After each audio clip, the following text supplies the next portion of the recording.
नमस्कार साथियों, मैं मनीष कुमार शर्मा स्वागत करता हूं आपका एक बार फिर यादविन स्मार्ट क्लासेस पर, जिस पर आप एसएससी रेलवे की तैयारी कर रहे हैं।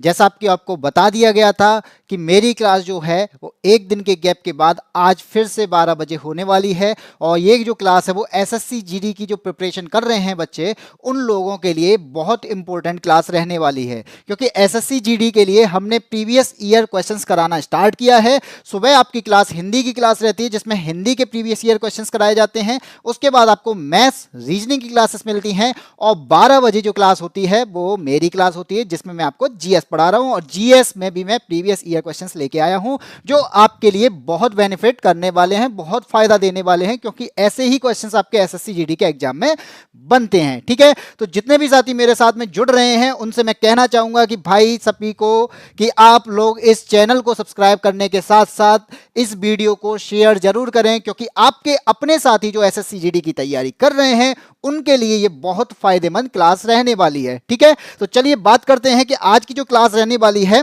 मैंने आपको बता दिया था पहले ही कि एक क्लास जो हुई थी वो आपकी जीएस में मैंने कुछ क्वेश्चंस कराए थे। इसके बाद ये आपकी दूसरी क्लास है, जिसमें मैं आपको आज प्रीवियस ईयर के क्वेश्चंस और आगे के कराने वाला हूं। इसी तरीके से आपकी प्रैक्टिस चलती रहेगी। जब प्रीवियस ईयर क्वेश्चंस हो जाएंगे उसके बाद एक्सपेक्टेड क्वेश्चंस की सीरीज लेके आई जाएगी, जिसमें आप एक्सपेक्टेड क्वेश्चंस को करेंगे और वही उस जैसे ही एग्जाम में आने वाले क्वेश्चंस आपको दिखेंगे।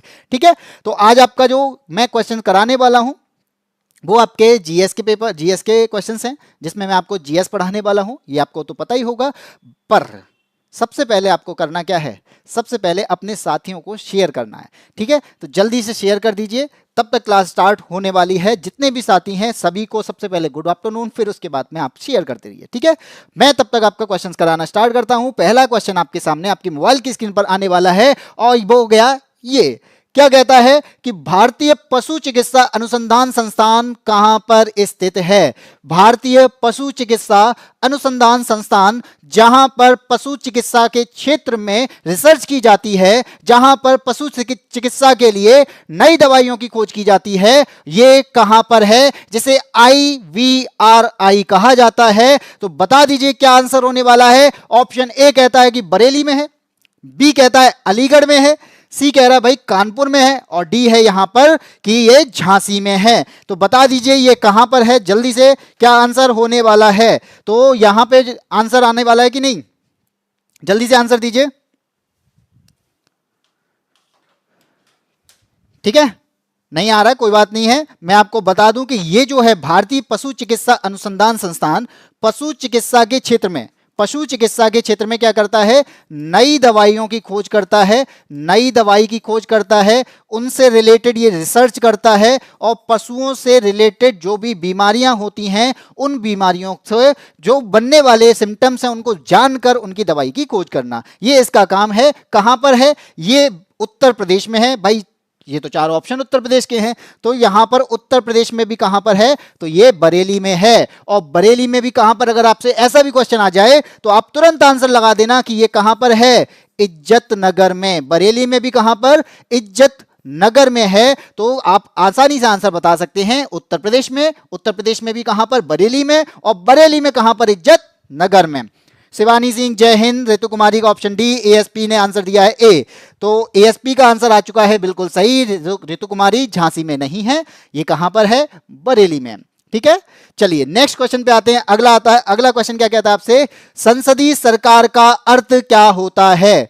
संसदीय सरकार का अर्थ क्या होता है? यहां पर पहला ही गलत, कोई बात नहीं है, पहला गलत हो गया, आगे सही होंगे। पहला गलत हो गया तो क्या हो गया,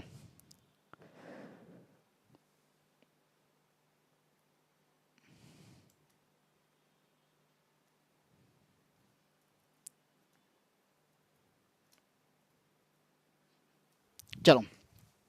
संसदीय सरकार का अर्थ, ऑप्शन ए कहता है संसद द्वारा चलाई जाने वाली सरकार, ऑप्शन बी कहता है नौकरशाह की सरकार, सी कह रहा है वह सरकार जिसमें मंत्रिपरिषद संसद के प्रति उत्तरदायी होती है, और ऑप्शन डी कहता है कि न्यायपालिका द्वारा चलाई जाने वाली सरकार। तो बता दीजिए क्या आंसर होना है कि जब हम संसदीय सरकार की बात करते हैं तो ये संसदीय सरकार जो होती है, इस संसदीय सरकार का मतलब होता है कि जो सरकार का लोकतांत्रिक रूप होता है। क्या होता है ये सरकार का लोकतांत्रिक रूप होता है। अगर ये सरकार का लोकतांत्रिक रूप है तो फिर क्या मतलब हुआ इस लोकतांत्रिक रूप का? तो लोकतांत्रिक रूप का मतलब होता है कि वह सरकार जिसमें एक मुखिया होता है, यानी सरकार का एक मुखिया होता है, और जो मुखिया होता है, मान लीजिए सरकार का मुखिया, अब सरकार का जो मुखिया होता है वो होता कौन है? पीएम होता है, ये तो आपको मालूम ही है। और ये पीएम जो होता है ये क्या होता है? ये चुना जाता है।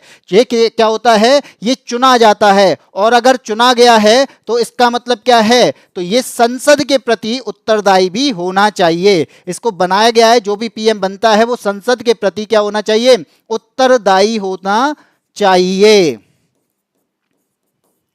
ठीक है, संसद के प्रति उत्तरदायी होना चाहिए। इस सरकार को, संसदीय सरकार को हम कैबिनेट सरकार भी कहते हैं। तो संसदीय सरकार को हम और क्या कहते हैं? यह भी याद रखना कि इसे कैबिनेट सरकार भी कहा जाता है। क्या बोला जाता है? कैबिनेट सरकार भी बोला जाता है। और याद रखना कि संसद की अगर बात आती है तो आर्टिकल अगर पूछा जाए तो क्या होगा? आर्टिकल होगा, यहां पे लिख देता हूं मैं कि संसद की बात आए तो संसद का गठन होता है किसके द्वारा? आर्टिकल 79। आर्टिकल 79 बताता है कि भारत में एक संसद होगा। और ये संसद बनता किससे है? तो बनता है एक राष्ट्रपति से। किससे बनता है? राष्ट्रपति से, और दो सदन से। और दो सदन कौन से हैं? तो दो सदन भी मालूम होने चाहिए। तो दो सदन कौन से हैं? एक होगा आपका लोकसभा और दूसरा होगा राज्यसभा।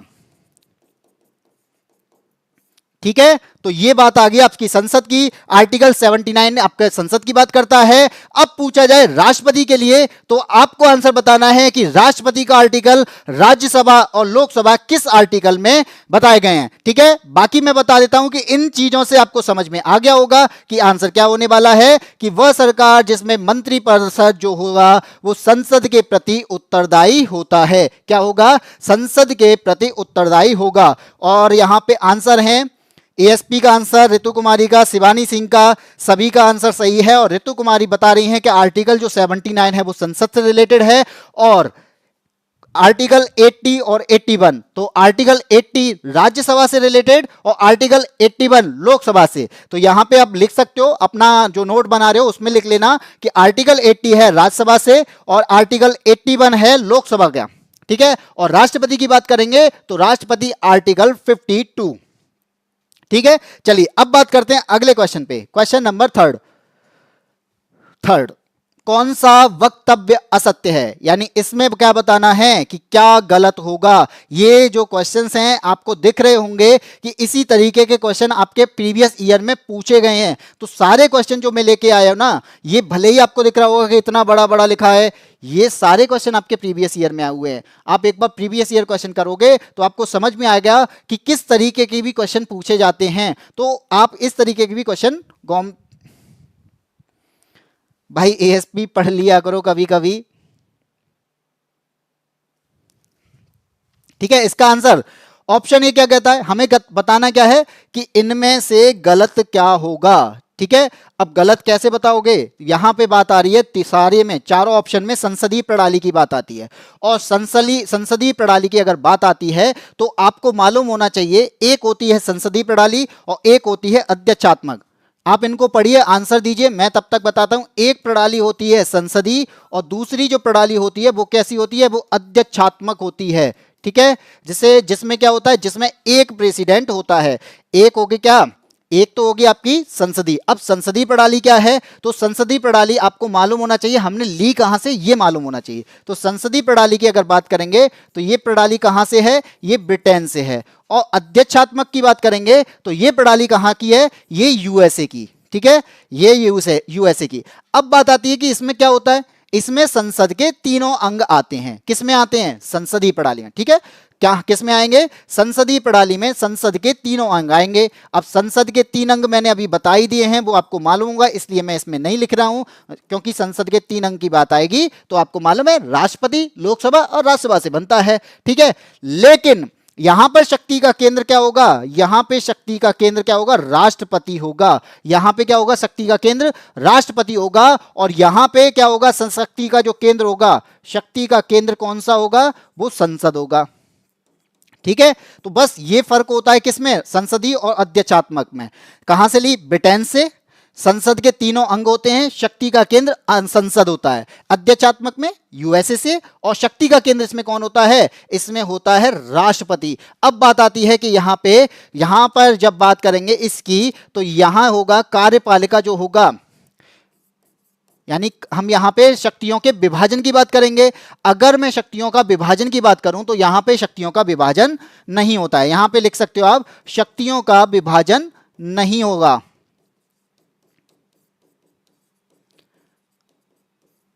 ठीक है, और यहां पे क्या होगा? इसमें शक्तियों का विभाजन होता है।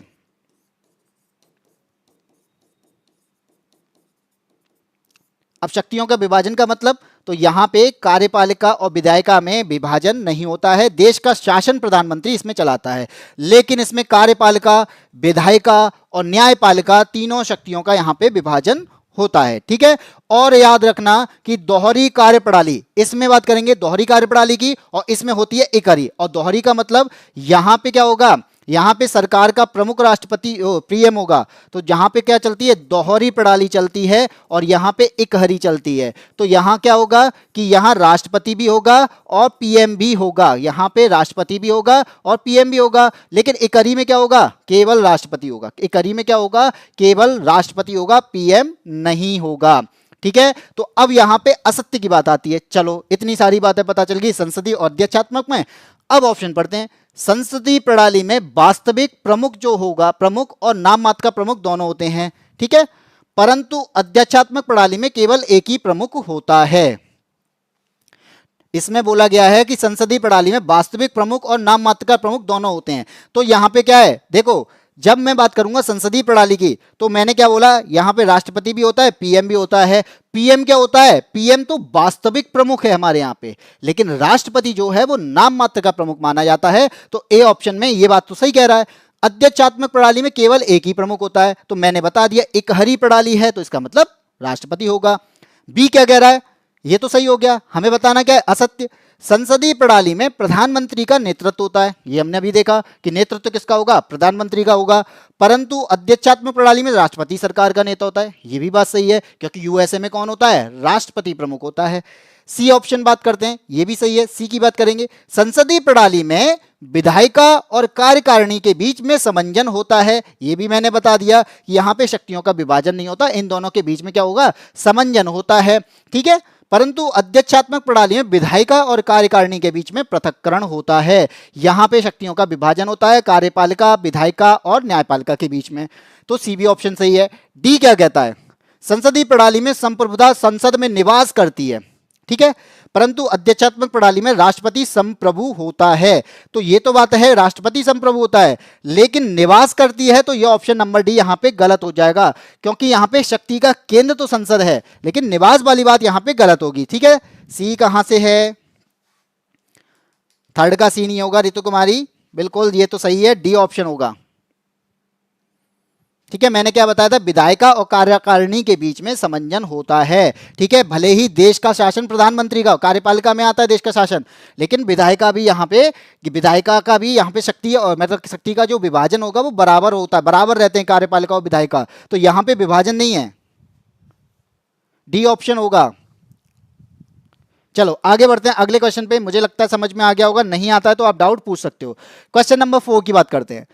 डॉक्ट्रिन ऑफ लैप्स, व्यपगत का सिद्धांत, ये क्या है? डॉक्ट्रिन ऑफ लैप्स के बारे में बात आ रही है, व्यपगत सिद्धांत के बारे में बात आ रही है। तो व्यपगत सिद्धांत, डॉक्ट्रिन ऑफ लैप्स लेके कौन आया और मतलब क्या था इसने, किसने लागू किया था? ए कहता है बेलेजली ने, बी कह रहा है कर्जन ने, डी है डलहौजी ने, और डी कह रहा है यहां पर लिट्टन ने किया था। अब बताइए इसमें से आंसर क्या होगा, क्या आंसर होगा? फोर्थ का सी, एएसपी का, एएसपी का आंसर आ रहा है सी, कह रहे हैं लॉर्ड डलहौजी। तो यहां पे बिल्कुल सही है। तो व्यक्तिगत जो सिद्धांत दिया था वो किसने दिया था? लॉर्ड डलहौजी का सिद्धांत था। और लॉर्ड डलहौजी उस टाइम पे कौन था? गवर्नर जनरल था, भारत में गवर्नर जनरल था। और ये गवर्नर जनरल कब तक रहा था? तो 1848 से रहा था, यानी 1848 से रहा था कब तक? 1856 तक। कब तक रहा था? 1856 तक। यहां तक तो हमें समझ में आ गया। लेकिन था क्या ये व्यक्तिगत सिद्धांत? डॉक्ट्रिन ऑफ लैप्स है क्या? लागू कब किया गया? तो लागू की बात आती है तो लागू इसे कब किया गया? तो इसे लागू किया गया भाई 1848 में। चलो लागू कर दिया। अब लागू कर दिया है क्या? तो ये क्या है? विलय नीति है। विलय मतलब मर्ज करना। अब मर्ज किसे करना है? हमें किसको मिलाना है अपने में? मर्ज करना है। किसको मिलाना है? जो भी वहां पर प्रेसिडेंसी हुआ करती थी। प्रेसिडेंसी मतलब राज्य हरण सिद्धांत कहलाता है ये कैसा सिद्धांत है? राज्य का हरण करना, ऐसा सिद्धांत है। और राज्य का हरण करना है किस तरीके से? तो करना क्या है?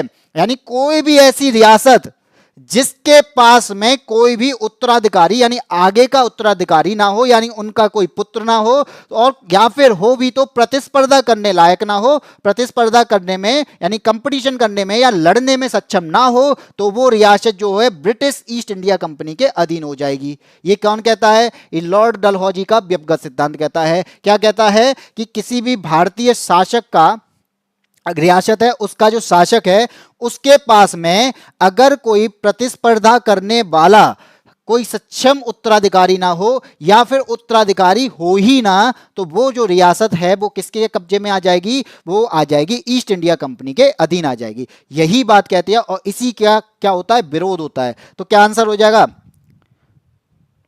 सभी आंसर तो बिल्कुल एएसपी सही कह रहे हैं। आंसर जितने भी साथी जुड़े हुए हैं, जुड़े तो गए 12-13 लोग हैं, लेकिन आंसर एक ही का आ रहा है, एएसपी का आंसर आया है।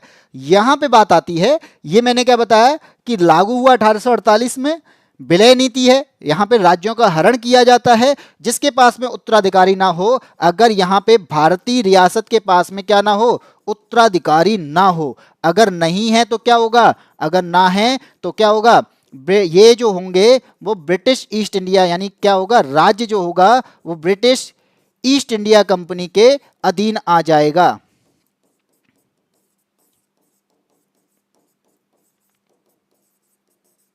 ठीक है, तो ये आप नोट कर सकते हो, चाहो तो स्क्रीनशॉट ले सकते हो। यहां पर बहुत बार पूछा गया है इसलिए इंपॉर्टेंट है। अब बात करते हैं अगले क्वेश्चन की। चलो क्वेश्चन नंबर 5 बात करते हैं। लो साइमन कमीशन। अभी क्या हुआ था? अभी यहाँ पे हमने राज्यों का हरण किया 1848 में। इसके बाद क्या हुआ? यहाँ पे हम कानून की बात करने लग गए, भविष्यों की बात करने लग गए, और भविष्य की बात करते करते क्या आ गया? साइमन कमीशन आ गया। तो भारतीयों ने फिर इसका बहिष्कार किया, कि भारतीयों ने साइमन कमीशन का बहिष्कार किया। लेकिन क्यों किया ये पूछा जा रहा है। ए क्या कहता है? वह भारतीयों की सिविल स्वतंत्रताओं को दबाना चाहता था। बी कहता है भारत का बंटवारा करना चाहता था। सी कहता है केवल गोरों का कमीशन था, भारतीय प्रतिनिधित्व के बिना। और ऑप्शन डी कहता है उसने राष्ट्रीय भावना को दबाने के उपाय सुझाए थे। तो साइमन कमीशन का जो विरोध हो रहा था वो किस वजह से हो रहा था, ये क्वेश्चन है। तो आपको इसमें से बताना है। तब तक मैं आपको 2-3 चीजें इसके लिए इंपॉर्टेंट बताता हूं। तो साइमन कमीशन आता कब है? तो साइमन कमीशन की नियुक्ति की बात करेंगे तो साइमन कमीशन जो है वो किसकी नियुक्ति कब होती है? 1927 में होती है। कब होती है? 1927 में होती है। ठीक है, हो गई नियुक्ति। यहां पर क्या बनाया गया? यहां पे जो अंग्रेज थे उन्होंने क्या बनाया? क्या बनाया? भारतीय वैधानिक आयोग। अब ये करेगा क्या वैधानिक आयोग? ये क्या करेगा? ये भारतीय का क्या करेगा? जो भारत में प्रशासन चल रहा है उसका भविष्य तय करेगा। क्या करेगा? राजनीति का भविष्य तय करना। राजनीतिक भविष्य बनाने के लिए हमने क्या बनाया? वैधानिक आयोग बनाया। और इसमें जो सभी सदस्य थे वो क्या थे? सभी सदस्य क्या थे? अंग्रेज थे। भाई हमें पता चल गया कि हमारा ही भविष्य तय होना है, हमारा भविष्य तय होना है। और हमारा भविष्य तय करने वाला कौन है? अंग्रेज है। हमारा भविष्य तय करने के लिए हमारा ही कोई प्रतिनिधि ना हो और वो हम पर राज करेगा, तो फिर इसमें क्या होगा? बहिष्कार होगा कि नहीं होगा? तो इसी वजह से इसमें बहिष्कार किया गया, क्योंकि यहां पर जो सभी सदस्य हुआ करते थे वो क्या थे? वो अंग्रेज थे। यहां पे बात आ रही है कि भारत के लिए संविधान बनाया जाए, कैसे कार्य करेगा, भारतीय राजनीति क्या करेगी, भारतीय राजनीति का भविष्य क्या होगा, वो सारी चीजों को तय करने के लिए क्या लाया गया? साइमन कमीशन लाया गया। लेकिन क्या लाया तो गया, हमारा भविष्य तय करने के लिए हमारा भी प्रतिनिधि वहां पे होना चाहिए, है ही नहीं। कौन है? अंग्रेज हैं सब। तो फिर क्या होगा? तो ये लोग आते हैं, यहां पर आता है भारत। साइमन कमीशन आता तो है, फिर भी आता है। कब आता है? भारत आता है। भारत में कब आया? भारत में आता है ये 1928 में। कब आता है 1928 में? तो ये 3 फरवरी को आता है। 3 फरवरी 1928 को आता है। और फिर क्या होता है? इसका बहिष्कार, इसका विरोध होता है और यहीं पर साइमन गो बैक के नारे लगाए जाते हैं। साइमन गो बैक, मैंने हिंदी में इंग्लिश में दोनों में लिख दिया।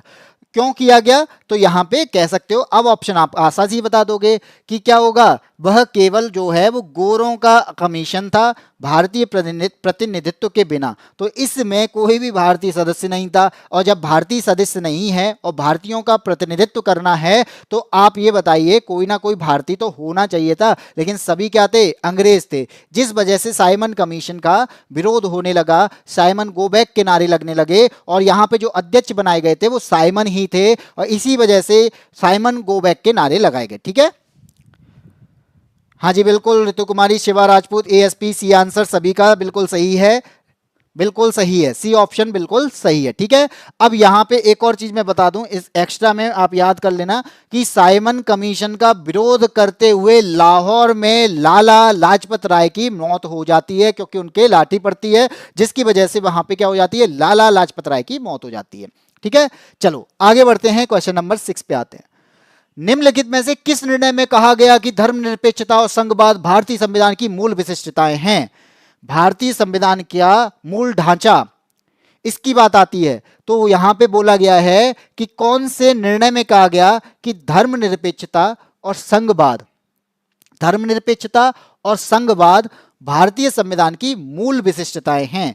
ऑप्शन ए कहता है केशवानंद भारती मामला, बी कह रहा है एसआर बोम्मई मामला, सी कह रहा है आपका इंदिरा साहनी मामला, और डी ऑप्शन कहता है मिनर्वा मिल्स मामला। तो इन चारों मामलों में ऐसा कौन सा मामला है, ऐसा कौन सा केस है जिसमें धर्मनिरपेक्षता और संघवाद को मूल अधिकार या फिर मूल विशेषताओं में से एक माना है? बताइए कौन सा आंसर होगा। और आंसर आया है एएसपी का 6 का ए आंसर। ए कहता है केशवानंद भारतीय मामला। और कोई बताइए क्या आंसर होगा इसका? आंसर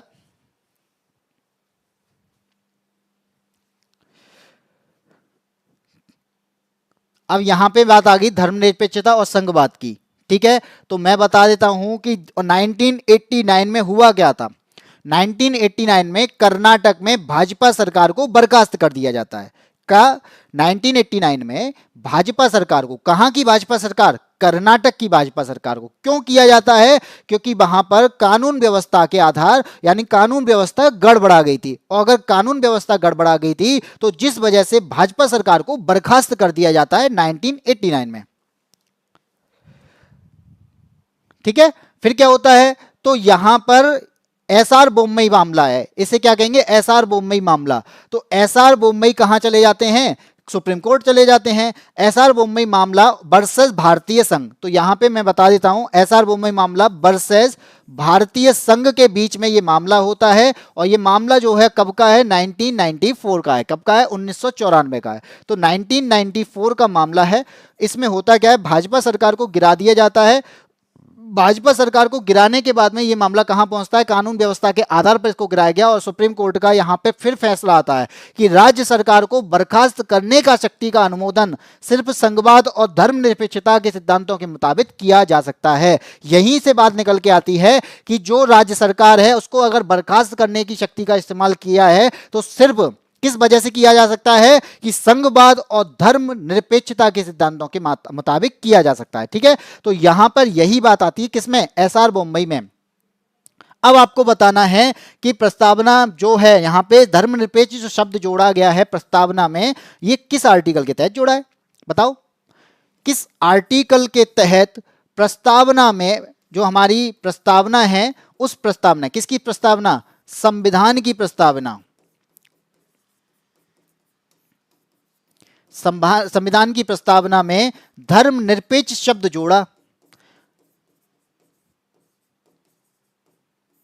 ठीक है, धर्मनिरपेक्ष शब्द जोड़ा गया है। आर्टिकल की बात नहीं, ये सॉरी संशोधन की बात आती। तो किस संशोधन में? तो 42वां संशोधन, 42वां जो संशोधन हुआ था उसमें संविधान की प्रस्तावना में धर्मनिरपेक्ष सिद्धांत, धर्मनिरपेक्ष शब्द को जोड़ा गया था। और धर्मनिरपेक्ष की बात आती है तो धर्म से रिलेटेड यहां पे आर्टिकल की अगर बात की जाएगी तो मैं आपको आर्टिकल बता देता हूं कौन सा है। आर्टिकल 14, आर्टिकल 14 बात करता है धर्मनिरपेक्ष का मतलब समानता की बात करता है, तो यहां पे समानता की बात कर रहा है। आर्टिकल 14 के अलावा आर्टिकल 15 यहां पे बात करता है, किसकी बात करता है? कि यहां पे धर्म, जाति, लिंग, जन्म के स्थान पर भेदभाव नहीं किया जाएगा। यानी धर्म के आधार पर, जाति के आधार पर, लिंग के आधार पर, वर्ण के आधार पर भेदभाव नहीं किया जाना चाहिए। तो यहां पर आर्टिकल क्या होगा? 15 की बात आती है। और कौन सा आर्टिकल है? तो आर्टिकल 25 खुद में धर्म का है।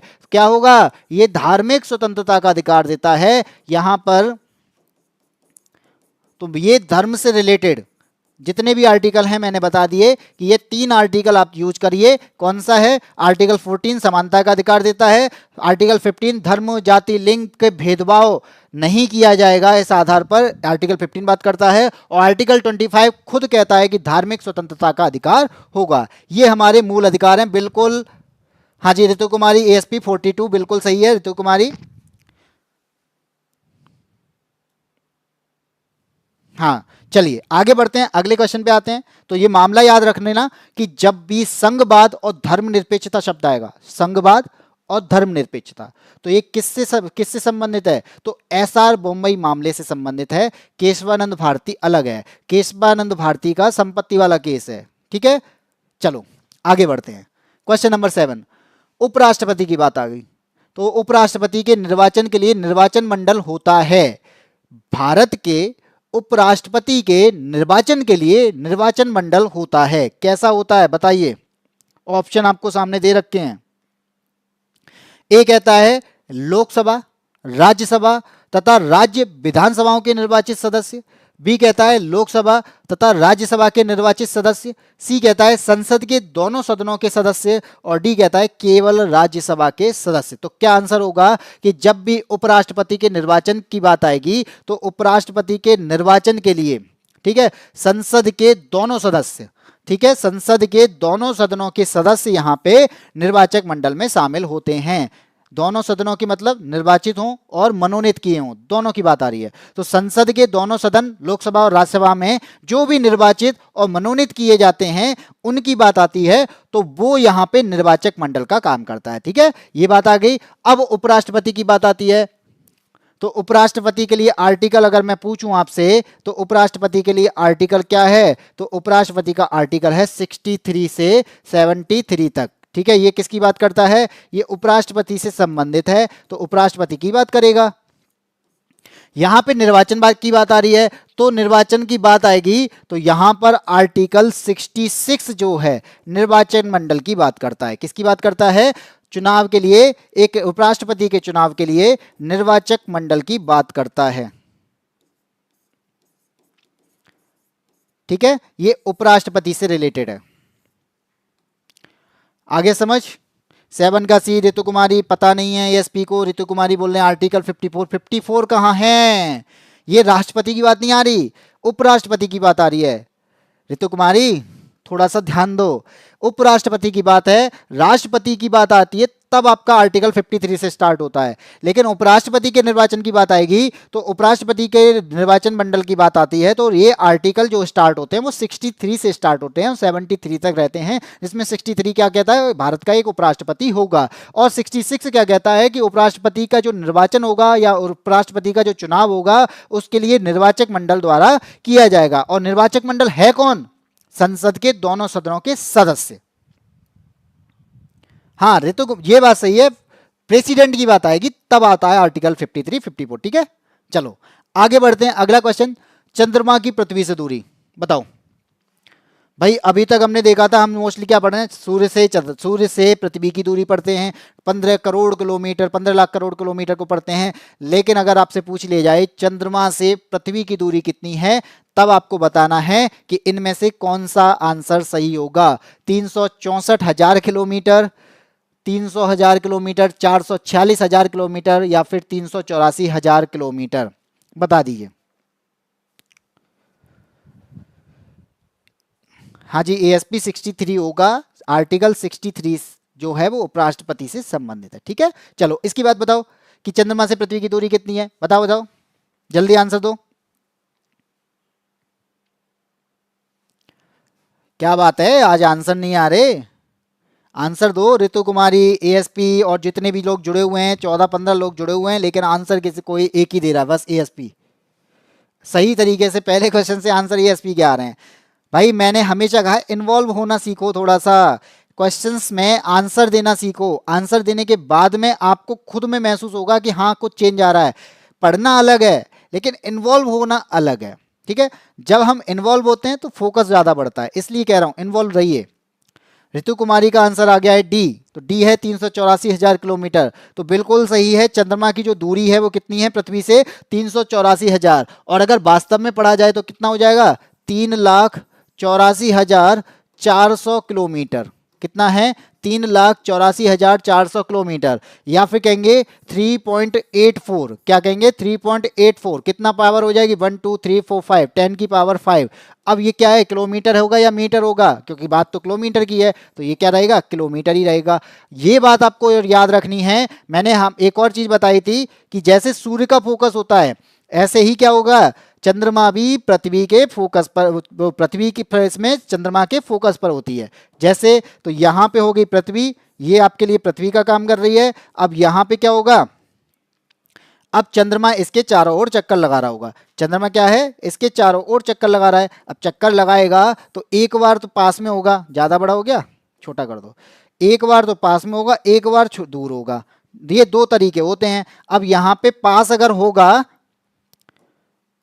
पास होगा तो कितना होगा, और इनको पूछा भी जाता है कि जब पृथ्वी के पास में चंद्रमा हो और जब पृथ्वी के दूर चंद्रमा हो, दोनों की स्थिति में क्या कहते हैं।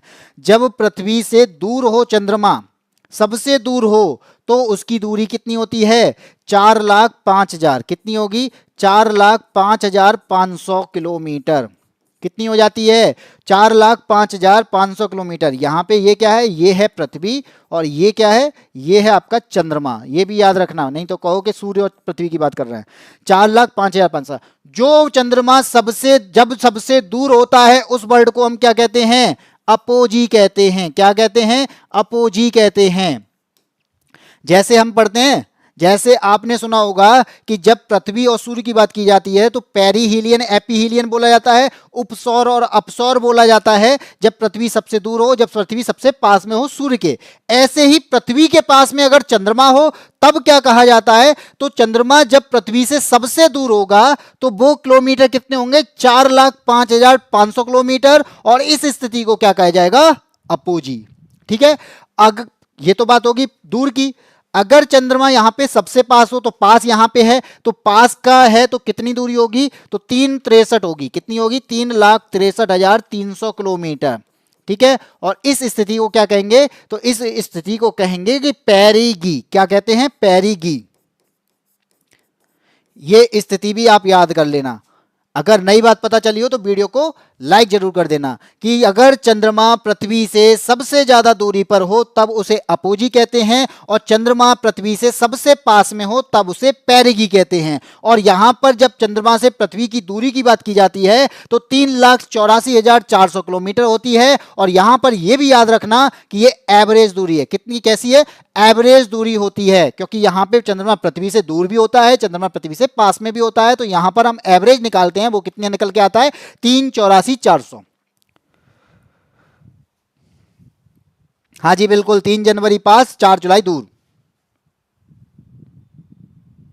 तो कुमारी डी आंसर, बिल्कुल डी आंसर हो गया। क्वेश्चन नंबर 8 भी हो गया। अब आते हैं अगले क्वेश्चन पे, क्वेश्चन नंबर 9 क्या कहता है आपसे। अब आता है वायुमंडल। यहाँ पे अभी तक हमने क्या देख लिया, हम सब जगह घुमाए, हमने संसद भी देख ली, संसद के बाद में अब आ गया वायुमंडल पर, चंद्रमा पर भी पहुंच गए। अब हम खुद के एटमॉस्फेयर पे आ गए, पृथ्वी के। हर्ष वर्मा, राधे राधे भाई, राधे राधे। बात करते हैं वायुमंडल के निचले भाग में हाइड्रोजन क्यों नहीं पाई जाती है। वायुमंडल के निचली परत में आपके पास हाइड्रोजन क्यों नहीं पाई जाती, इसकी बात आ रही है। और ए कहता है कि यह अति ज्वलनशील होती है। ए क्या कह रहा है, यह अति ज्वलनशील होती है। बी कह रहा है हल्की होती है। सी कह रहा है पौधे इसका अवशोषण कर लेते हैं। और ऑप्शन डी कहता है यह तुरंत ऑक्सीजन के साथ मिलकर पानी बना देती है। तो क्या होगा, तो आपको पता है वायुमंडल की कितनी परतें होती हैं, ये तो आपको पता ही है कि वायुमंडल की 5 परतें होती हैं। क्या होता है, वायुमंडल की 5 परतें होती हैं। ये तो आपकी पृथ्वी हो गई। और 5 परतें कौन सी होती हैं, इनके बारे में हम बात करते हैं। तो एक यहां से स्टार्ट करते हैं।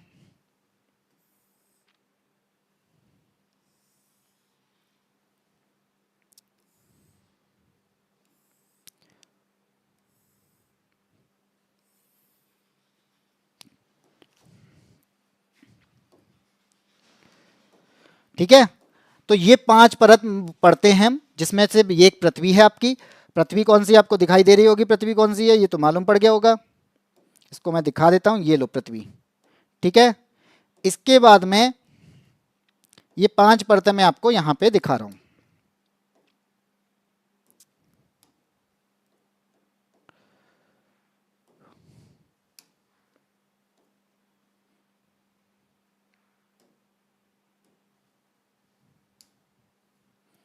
ठीक है, ये बात आ गई।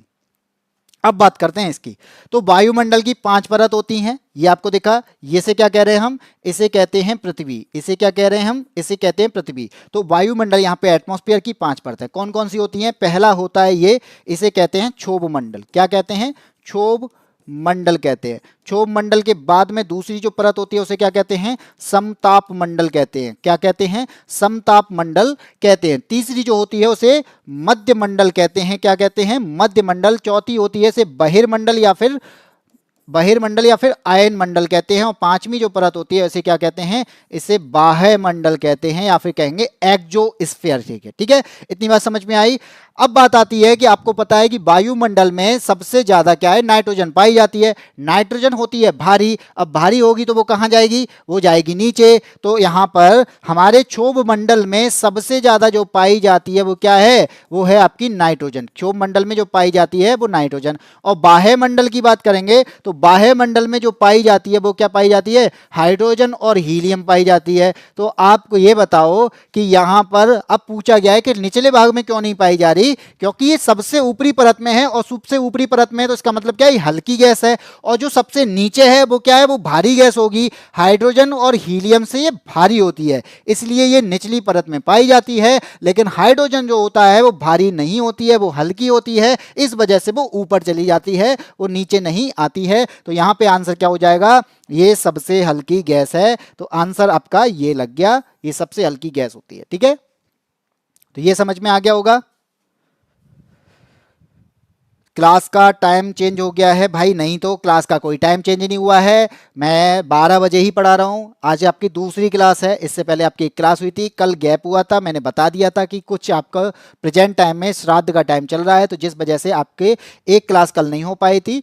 आज जो दूसरी हुई है, पहली क्लास हुई थी आपकी 12 बजे से, परसों हुई थी। आज दूसरी क्लास है, ये भी 12 बजे से। तो ठीक है, तो जीएस का टाइम एसएससी जीडी के लिए 12 बजे रहेगा। 9 का भी ऋतु कुमारी बी, और रवि ने भी बताया है बी आंसर, तो बिल्कुल सही आंसर दिया है। अब बढ़ते हैं हम आगे अगले क्वेश्चन पे, क्वेश्चन नंबर 10। पेट्रोल में लगी आग को बुझाने में जल प्रभावी नहीं होता है, क्योंकि जब पेट्रोल से आग लगती है ना तो उसमें जल प्रभावी नहीं होता, जल इफेक्ट डालता ही नहीं है। क्यों, जल से आग बुझती नहीं है, क्यों, भले ही हम जल को कहते यूज करते हैं, हर जगह आग लगी है और जल को लेके पहुंच जाते हैं, पानी को लेके बौछारें करते हैं और पानी से आग बुझ जाती है, लेकिन अगर पेट्रोल से आग लगी हो तो वो बुझती नहीं है। क्यों, ए कहता है ज्वाला इतनी गर्म होती है कि जल उसे ठंडा ही नहीं कर पाता।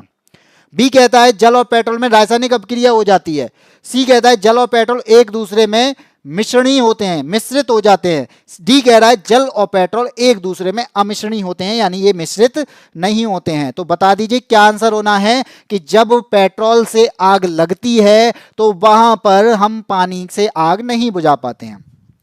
शीतल कोरी, राधे राधे, रवि भाई ने आंसर दे दिया है बी आंसर, ऋतु कुमारी ने आंसर दे दिया है बी। आंसर है जल और पेट्रोल में रासायनिक अभिक्रिया हो जाती है। किस तरीके से हो जाती है? यहां पे बात क्या है मैं देखो बता दूं। पेट्रोल जो होता है, पेट्रोल, ये भी यहां पे पेट्रोल की बात आ रही है, तो पेट्रोल जो होगा वो क्या होता है? ये होता है कैसा? ये होता है पानी से हल्का। ये क्या है? पानी से होता है हल्का। अब अगर पानी से हल्का है तो इसका मतलब क्या है? पानी तो भारी हो गई। फिर यहां पे अगर पानी भारी है तो पानी कहां हो जाएगा? पानी चला जाएगा नीचे। पानी कहां हो जाएगा? पानी हो जाएगा नीचे की तरफ, क्योंकि पानी क्या है? तो पानी भारी है। और पेट्रोल कहां रहेगा? पेट्रोल रहेगा हम ऊपर की तरफ।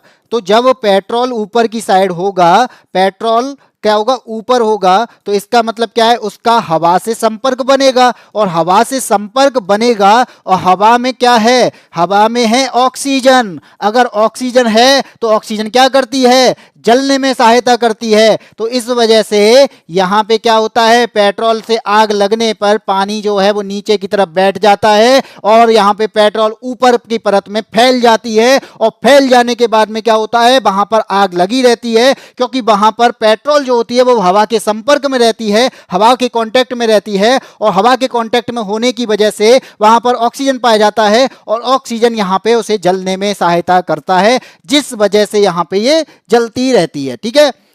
अब यहां पे पूछा गया है कि क्यों हो पा रहा है? क्योंकि ये मिक्स नहीं हो पा रहा। बात तो ये ना, पेट्रोल जो है वो पानी में मिक्स नहीं हो पा रहा, क्योंकि पेट्रोल वहां पे पेट्रोल पानी के ऊपर ही बह रहा है। इस वजह से क्या होगा? अमिश्रणी होगा। ऑप्शन नंबर डी हो जाएगा इसका आंसर। तो जिन लोगों ने बी बताया था, रवि भाई, ऋतु कुमारी, शीतल कोरी, सभी ने आंसर दिया बी, बिल्कुल गलत आंसर है। आंसर होगा डी कि ये एक दूसरे में अमिश्रणी होते हैं। ठीक है। अब यहां पे यूज क्या होगा? मान लो भाई मैंने कह दिया आग लगी है, पेट्रोल से आग लगी, तो वो तो बुझेगी ही नहीं। इसका मतलब पानी से तो बुझा ही नहीं पा रहे हैं, फिर किससे बुझेगी? तो याद रखना, पेट्रोल से भी आग लगती है। पेट्रोल से जब आग लग जाए तो वहां पर यूज क्या होता है? कार्बन डाइऑक्साइड का यूज होता है। क्या होता है? कार्बन डाइऑक्साइड का यूज होता है। जैसे ही कार्बन डाइऑक्साइड का यूज करते हैं तो ये क्या होता है? कार्बन डाइऑक्साइड जो होता है वो क्या होगा? वो ऑक्सीजन से यहां पे भारी है, तो ये क्या करेगा? ये आवरण बना लेगा। ऑक्सीजन से भारी है तो वो नीचे चला जाएगा। फिर क्या होगा? ये एक दूसरे यानी पूरी आग के पास में एक टाइप का कवर बना देता है, और जैसे ये कवर बना देगा तो ये ऑक्सीजन से संपर्क खत्म कर देता है, कांटेक्ट खत्म कर देता है। और कांटेक्ट खत्म होगा तो क्या होगा भाई? ऑक्सीजन से कांटेक्ट नहीं है तो जलेगा नहीं। तो यहां पर ऑक्सीजन के जब भी पेट्रोल से आग लगे, मोस्टली आग लगती है तब कार्बन डाइऑक्साइड का यूज किया जाता है, क्योंकि कार्बन डाइऑक्साइड कवर कर देता है। कवर करने पर वो क्या होता है? फैल जाता है। फैलने पर वो ऑक्सीजन से संपर्क को खत्म करता है, जिस वजह से आग बुझ जाती है। ये भी ठीक है। हाँ भाई, ये भी ठीक है। चलो आगे बढ़ते हैं, अगले क्वेश्चन पे आते हैं। Question number 11। 11 क्या कहता है भाई? अब बात आती है यहां पे क्वेश्चन नंबर 11 की कि राष्ट्रीय कृषि विपणन संस्थान। विपणन का मतलब मार्केटिंग से रिलेटेड होता है। जब भी विपणन कहीं पे यूज हो वहां पे मार्केटिंग होती है। ठीक है। तो यहां पे बोला गया है राष्ट्रीय कृषि विपणन संस्थान कहां पर स्थित है? ए कहता है नई दिल्ली में है भाई, बी कह रहा है जयपुर में है, सी कह रहा है हिसार में है, और डी कह रहा है भोपाल में है। तो बताओ NIAM, ये इसे अगर इंग्लिश की बात करेंगे तो इसे क्या कह रहे हैं हम? NIAM, national institute of agriculture marketing. बताइए क्या आंसर होगा इसका? 11 का शीतल का आंसर आ चुका है ए। तो ए है आपका नई दिल्ली, ND। इसके अलावा तो मैं बता दूं, राष्ट्रीय कृषि विपणन संस्थान जो है इसकी स्थापना किसके द्वारा होती है? कृषि मंत्रालय के द्वारा होती है। तो कृषि मंत्रालय द्वारा इसकी क्या होगी? स्थापना होगी। और अगर इसकी स्थापना होगी तो कब होती है? तो ये भी याद रखना कि इसकी स्थापना जो होती है वो 8 अगस्त को होती है। अब 8 अगस्त तो बता दिया, तो 8 अगस्त तो हर साल आती है। किस सन में होती है? तो 1988 में होती है। 1988 में राष्ट्रीय कृषि विपणन संस्थान बनाया जाता है। इसके बाद में इसका नाम बदला जाता है। क्यों बदला जाता है? क्योंकि आपको पता है चौधरी चरण सिंह ने कृषि के क्षेत्र में काम किया, जिस वजह से इसका जो नाम होता है वो क्या कर दिया जाता है? चौधरी चरण सिंह। ठीक है, अब चौधरी चरण सिंह है, उसके बाद में आप आगे आगे का ये लगा लो, राष्ट्रीय कृषि विपणन संस्थान। ठीक है, मैं आगे यहाँ पे NIAM लिख देता हूं। ठीक है, इसका जो नाम है वो क्या हो जाता है? चौधरी चरण सिंह। NIAM का मतलब राष्ट्रीय कृषि विपणन संस्थान। ये क्या करता है? कृषि का विपणन करता है। विपणन का मतलब यहाँ पे मार्केटिंग, तो उसका क्या दिया जाता है? यहाँ पे ट्रेनिंग दी जाती है, प्रशिक्षण दिया जाता है, यहाँ पे रिसर्च की जाती है, अनुसंधान किया जाता है, यहाँ कैसे मार्केटिंग करनी है, क्या करना है, उसके लिए परामर्श दिया जाता है। जो भी पॉलिसीज आती हैं उनको सपोर्ट किया जाता है। वो किसके अंदर होता है? वो इसके अंदर होता है। लेकिन ये खोला कहाँ गया? इसकी स्थापना कहाँ होती है? ये जयपुर में ओपन किया जाता है। ये संस्थान कहाँ पर है? जयपुर में है। हाँ जी, विपणन व्यापार होता है। ठीक है, व्यापार के मार्केटिंग 1988। बिल्कुल, ASP का आंसर ए, 11 का ए। तो जो लोग ए बता रहे हैं वो गलत हो गए, आंसर हो गया बी। अब बात आती है कृषि मंत्रालय की, तो जल्दी से आंसर दीजिए कि प्रेजेंट टाइम में कृषि मंत्री कौन है? बताइए। ASP, शीतल कोरी, रवि भाई, जितने भी साथी जुड़े हुए हैं, बता दीजिए कि प्रेजेंट टाइम में कृषि मंत्री कौन है। बाकी सारी चीजें मैंने आपको बता दी। नई दिल्ली आपका यहाँ पे आंसर गलत हो जाएगा। Option number B Jaipur. आगे बढ़ते हैं, तब तक आप बताओ कृषि मंत्री कौन है? निम्नलिखित में से कौन सा एक संगीत वाद्य बजाने में औरंगजेब को दक्षता हासिल थी? यहां पे औरंगजेब जो था वो क्या इनमें से क्या बजाता था? ए कहता है सितार, बी है पखावज, सी है वीणा, और डी है कहता है इनमें से कोई नहीं। औरंगजेब जो है संगीत का प्रेमी था माना जाता है, लेकिन फिर भी उसने क्या किया? अपने शासनकाल में, यानी औरंगजेब ने अपने शासनकाल में क्या लगा दिया? संगीत पर रोक भी लगाई थी। ठीक है, ये भी याद रखना कि जब भी बात आए, भले ही औरंगजेब इसको पसंद करता था, लेकिन इसने संगीत पर रोक लगा दी थी। संगीत हो गया, संगीत हो गया, गायन हो गया, यानी गाने पर भी, गाने के अलावा जो डांस किया जाता था उस टाइम पे, नृत्य जो किया जाता, इन पर क्या कर दिया था? रोक लगा दी थी। किसने? औरंगजेब ने। ये छठवां मुगल शासक था, और ये मुगल शासक था, ठीक है, मैंने माना, लेकिन कब से कब तक था? औरंगजेब। ठीक है, ये छठवां शासक था। कौन सा? किसका? भाई मुगल का। छठवां मुगल शासक था। अब बात करते हैं छठवां तक कब से कब तक था, तो याद रखना ये 1658 से 1707 तक था। ये बात हो गई यहां तक। लेकिन फिर भी बात आती है कि भाई औरंगजेब को दक्षता किसमें हासिल थी? ये तो बताया ही नहीं है, बाकी सारी बातें हो गई। क्या आंसर होगा? नरेंद्र सिंह तोमर। रवि भाई एक बार और चेक कर लेना, प्रेजेंट टाइम में कृषि मंत्री नरेंद्र सिंह तोमर शायद नहीं है। ठीक है, और मेरे अकॉर्डिंग जो है शीतल कोरी, मेरे अकॉर्डिंग शिवराज सिंह चौहान है। अब एक बार चेक कर लो, मैं आपको खुद बता रहा हूं कि शिवराज सिंह चौहान है। शायद नहीं होता है तो आपके सामने मैं ही चेक कर लेता हूं, अगर मुझे यहां पे ऑप्शन दिखता है तो।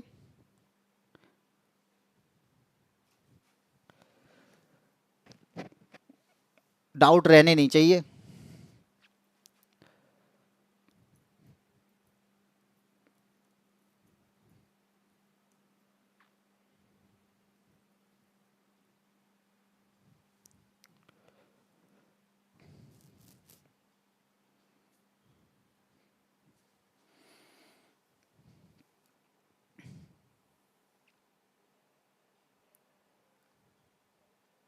ठीक है, मैं कंफर्म हूं। जो आपके एग्रीकल्चर मिनिस्टर है वो नरेंद्र सिंह तोमर नहीं है, शिवराज सिंह चौहान है। ठीक है, आप अब इसकी ऑफिशियल वेबसाइट पे चले जाना। ऑफिशियल वेबसाइट पे आपको दिख जाएगा कि प्रेजेंट टाइम में एग्रीकल्चर मिनिस्टर जो बनाए गए हैं वो कौन बनाए गए? Union minister Shri Shivraj Singh Chauhan inaugurate the 1906 foundation of technology of Indian council of agriculture research day. ठीक है, तो देख लेना, मैंने बता दिया कि शिवराज सिंह चौहान यहाँ पे यूनियन एग्रीकल्चर मिनिस्टर हैं। ठीक है, थोड़ा सा अब आपको मालूम पड़ गया होगा।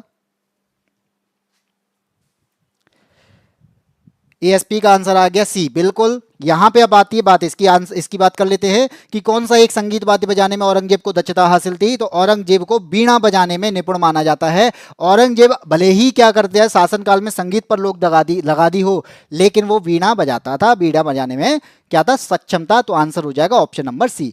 आगे बढ़ते हैं, अगले क्वेश्चन पे आते हैं। अगला क्वेश्चन क्या है, मुस्लिम लीग के संस्थापक कौन थे। मुस्लिम लीग के संस्थापक कौन थे, यहां पे बात आती है। ए कहता है भाई लियाकत अली, लिकायत लिखा है लियाकत अली होगा ये, ठीक है।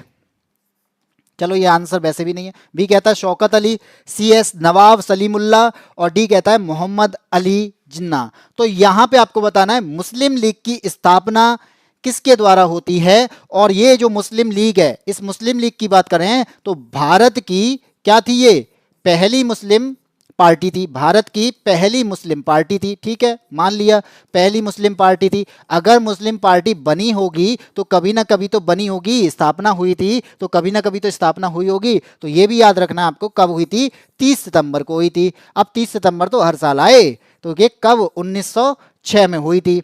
अब होता क्या है, करता क्या, ये कर क्या रही थी भाई, मुसलमानों के लिए क्या कर रही थी, ये मुसलमानों के लिए काम कर रही थी, या फिर कहेंगे ब्रिटिश को ये सपोर्ट कर रही थी, फिर कह सकते हैं। और इसने कई सारी मांग रखी थी। मांग क्या रखी कि मुसलमानों के लिए क्या हो, अलग निर्वाचक मंडल हो, ठीक है, क्या हो, अलग निर्वाचक मंडल की बात की।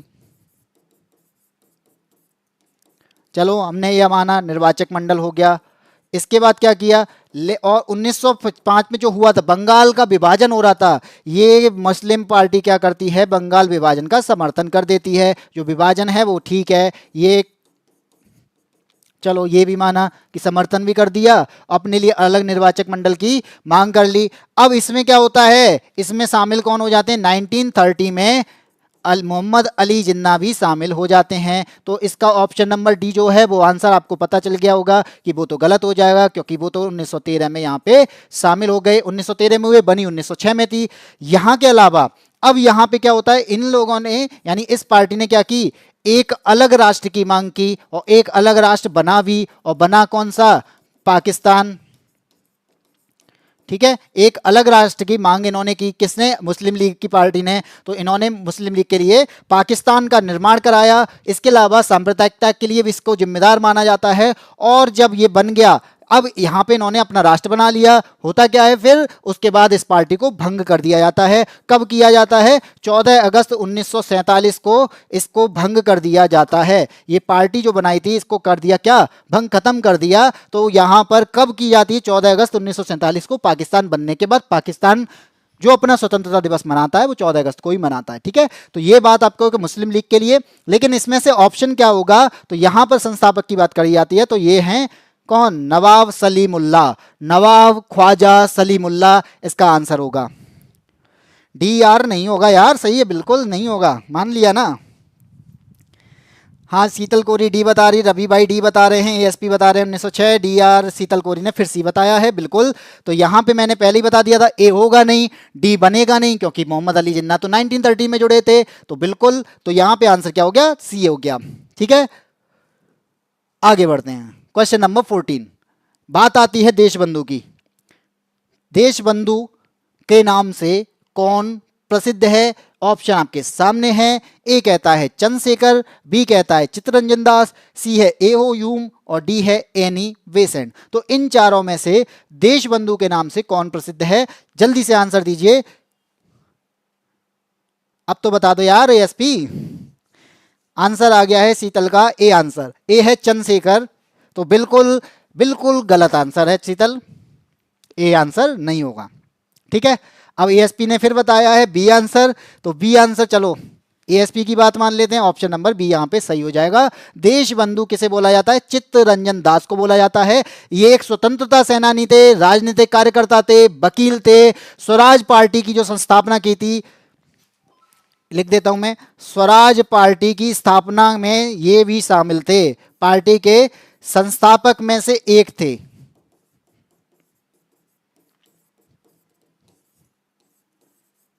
ठीक है। तो ये बात आप भी याद रखना, बी आंसर इसका हो जाएगा। चलिए आगे बढ़ते हैं, अगले क्वेश्चन पे आते हैं। संघात्मक शासन में क्या क्या होता है, यानी लक्षण जो होते हैं उनकी बात की जा रही है। ए कहता है संविधान की सर्वोच्चता, बी कहता है लिखित, कठोर संविधान, वक नहीं है ये, लिखित व कठोर संविधान।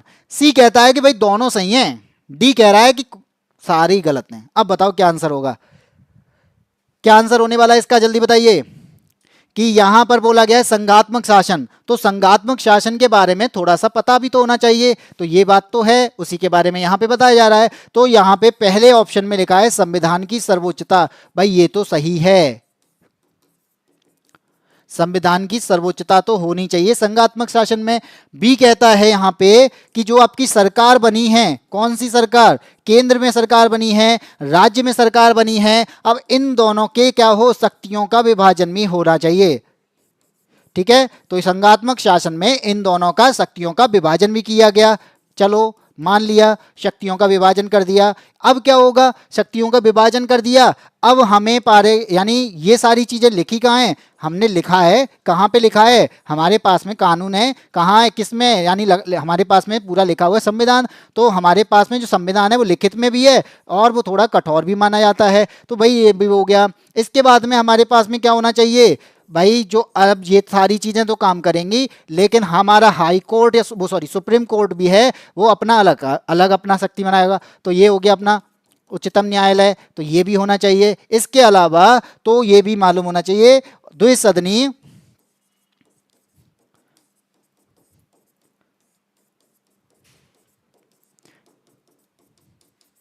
ठीक है, ये भी लो, ये सारी चीजें हैं। तो इसका मतलब क्या होगा, ऑप्शन नंबर सी हो जाएगा, ए व बी दोनों सही हैं। शीतल का भी आंसर सही है, एएसपी का आंसर सही है, तो बिल्कुल सही आंसर आ रहे हैं यहाँ पे कि क्या 15 का आंसर क्या होगा, संविधान की सर्वोच्चता के साथ साथ केंद्र राज्य सरकार की शक्तियों का विभाजन होना चाहिए, लिखित और कठोर संविधान होना चाहिए, स्वतंत्र उच्चतम न्यायालय होना चाहिए, द्विसदनी व्यवस्थापिका यहाँ पे होनी चाहिए। ये हो गया क्वेश्चन नंबर 15। अब आती है क्वेश्चन नंबर 16 की बारी। 16 क्या कहता है आपसे, भाई 16 कह रहा है भूगोल से आ गया, भूगोल से आया तो क्या आया कि तुलबुल परियोजना कहां पर स्थित है, तुलबुल परियोजना किस नदी पर स्थित है। ए कहता है भाई चिनाब पे है, बी कहता है रावी पे है, सी कहता है ब्यास पे है, डी कहता है झेलम पे, और चारों नदियां जो यहाँ पे दी गई हैं सिंधु नदी की सहायक नदियां हैं। और पूछा गया है कि तुलबुल परियोजना इन सिंधु नदी की सहायक नदियों में से किस नदी पर है। तो बता दीजिए क्या आंसर होने वाला है। एसपी शीतल कोरी जितने भी साथी जुड़े हैं जल्दी से आंसर दीजिए। साथी तो जुड़े हैं बहुत सारे, लेकिन आंसर आ रहे हैं 2-3 के, पता नहीं क्यों आंसर देना नहीं चाह रहे हैं। भाई आंसर तो दोगे, क्या पेपर में भी ऐसे ही बैठे रहोगे पूरे टाइम पे, 2 घंटे 2.5 घंटे पेपर दे रहे हो, लेकिन ऐसे ही बैठना होगा वहां। आंसर तो कोई ना कोई दे ही रहा है, कोई ना कोई तो सेलेक्ट होगा ही, जो आंसर देगा वो सेलेक्ट होगा, सीधी बात है। तो यहाँ पे क्या आंसर आएगा, और यहाँ पे शीतल ने आंसर दे दिया है बिल्कुल गलत जवाब।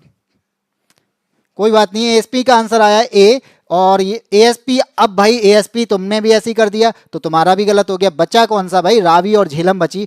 अब तो जो भाई जो बचे हैं जो आंसर नहीं दे रहे हैं वो भी आंसर दे सकते हैं भाई। यहाँ पे 50-50 लाइफलाइन ले ली है, 2 आंसर आपको गलत गलत बता दिए, 2 आंसर बचे हैं, अब तो बता दो, कोई बात नहीं है। तुलबुल परियोजना की बात आती है तो यहां पे बात करते हैं तुलबुल परियोजना की। तो ये किस नदी पर है, तो ये तो मैं आंसर बता देता हूं कि ये झेलम नदी पर है। ठीक है, किस नदी पर है, झेलम नदी पर है, और बूलर झील है यहाँ पर, बूलर झील के मुहाने पर है, बूलर झील के मुहाने पर है। अगर बूलर झील की बात आ गई तो बूलर झील की भी बात कर लेते हैं, क्योंकि बूलर झील के मुहाने पर है। तो ये बूलर झील है क्या, ये झील है, और कैसी झील है, ये खारे पानी की है या मीठे पानी की, तो ये सबसे बड़ी है, किससे सबसे बड़ी है, लेकिन कौन सी है, ये है मीठे पानी की झील।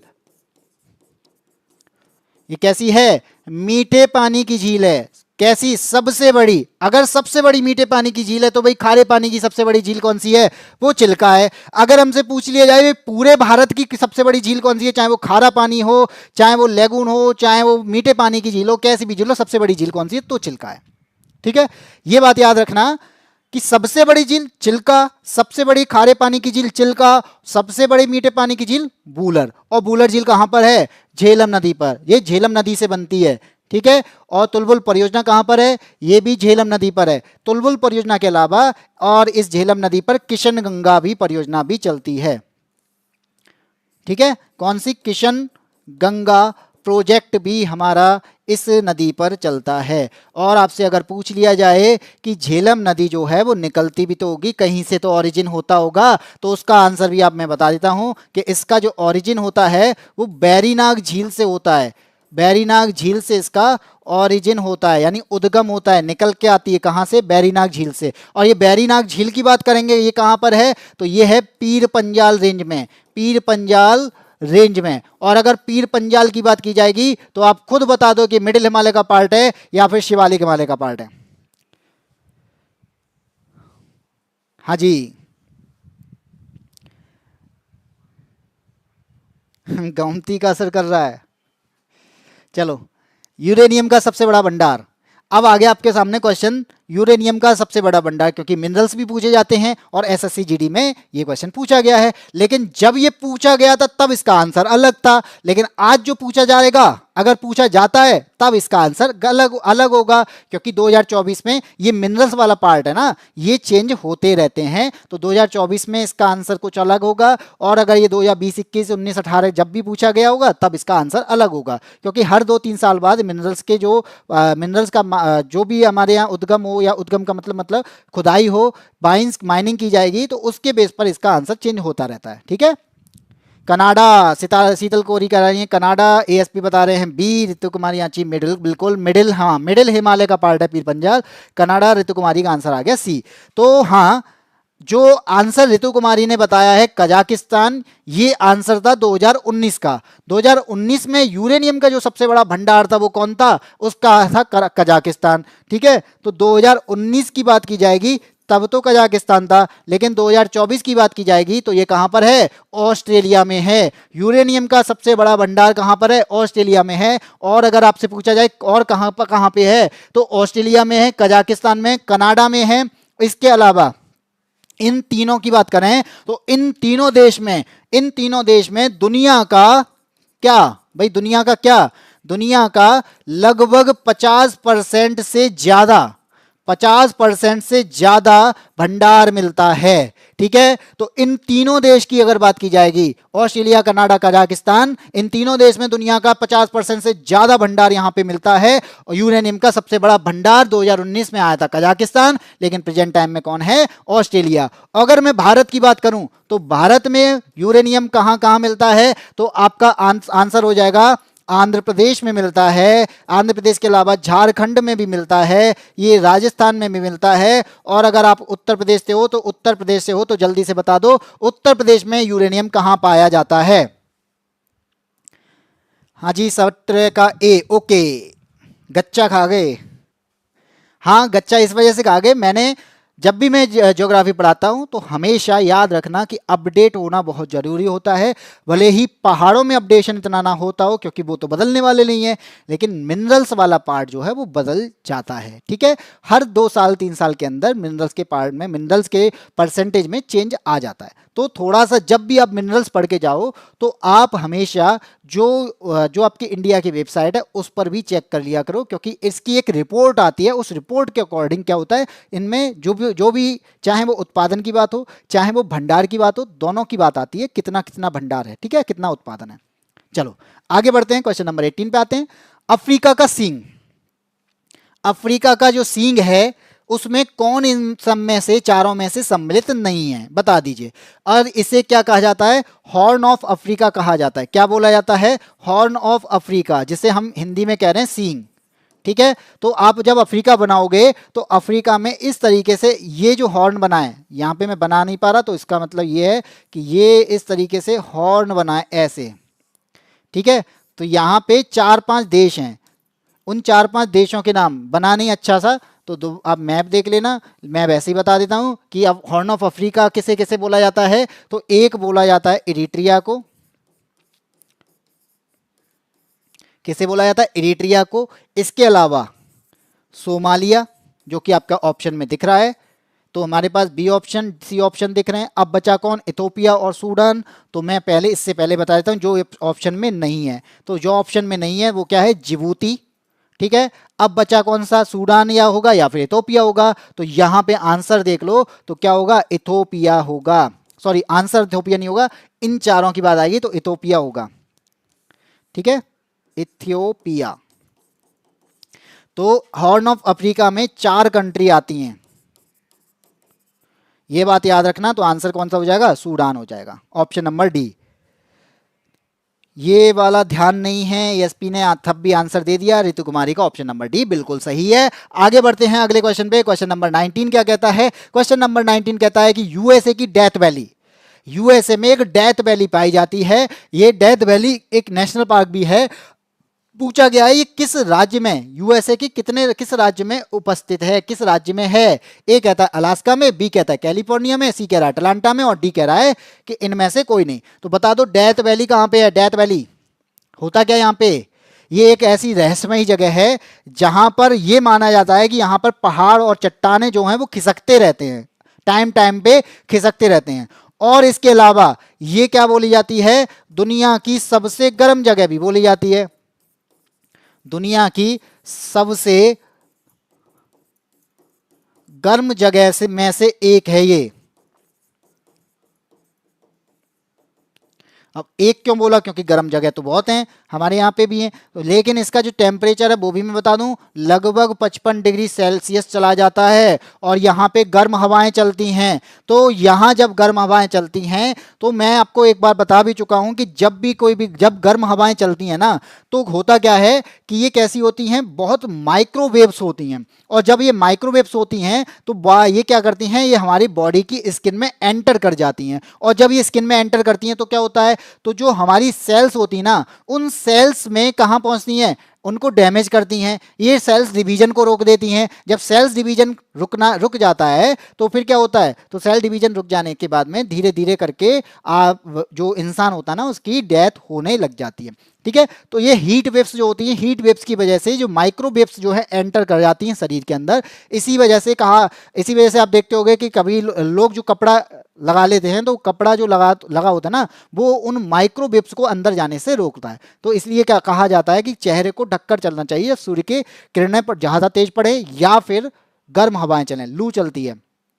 ठीक है, तो यहां पे क्या होता है कि संयुक्त राज्य अमेरिका की डेथ वैली है, बहुत ज़्यादा टेम्परेचर होता है, कभी कभी यहाँ पे पहाड़ और चट्टान खिसक भी जाते हैं। तो ये यहाँ आंसर पूछा जाए तो इसका आंसर हो जाएगा कहाँ पर है? कैलिफोर्निया में है, डेजर्ट वैली बोली जाती है। ये भी आंसर हो गया। ऋतु तुम चीटिंग कर रही हो, आंसर के बाद आंसर देती हो, क्योंकि मुझे आंसर तो कोई बात नहीं है एसपी, आंसर नहीं आते हैं, लेकिन आंसर देखना भी इंपॉर्टेंट होता है कि हमारे पास में मान लो ये नहीं आ रहा है तो उसको देखा, समझा, उसके बाद में उसको अपने बुक में नोट कर लिया, बस। पहले दिया करो भाई, एएसपी की भी बात मान लो, आंसर पहले दे दिया करो, फिर उसके बाद देखा करो कि हाँ मेरा आंसर सही गया या गलत गया। हाँ, बस इतना है कि एग्जाम में सही गलत मत करना, एग्जाम में सही सही आंसर देना है। आगे क्वेश्चन पे आते हैं। बिरजू महाराज के क्षेत्र के सुविख्यात कलाकार हैं। बिरजू महाराज के बारे में मुझे लगता है सभी लोग जानते होंगे, और किस क्षेत्र में इन्होंने सबसे ज्यादा नाम कमाया है? कई सारी फिल्मों में भी इन्होंने काम किया। काम का मतलब उस तरीके से काम नहीं किया, वहां पे डांस सिखाते हुए ये दिखे हैं, लेकिन कौन सा डांस करते हैं? ए कहता है ये कथक करते हैं, बी कह रहा है कथकली कहते हैं, सी मणिपुरी, और डी कहता है मोहिनीअट्टम। तो जल्दी से आंसर दो, बिरजू महाराज किस क्षेत्र में डांस में माहिर हैं?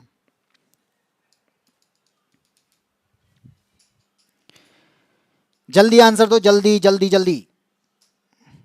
आंसर आ गया, ऑप्शन नंबर ए ऋतु कुमारी।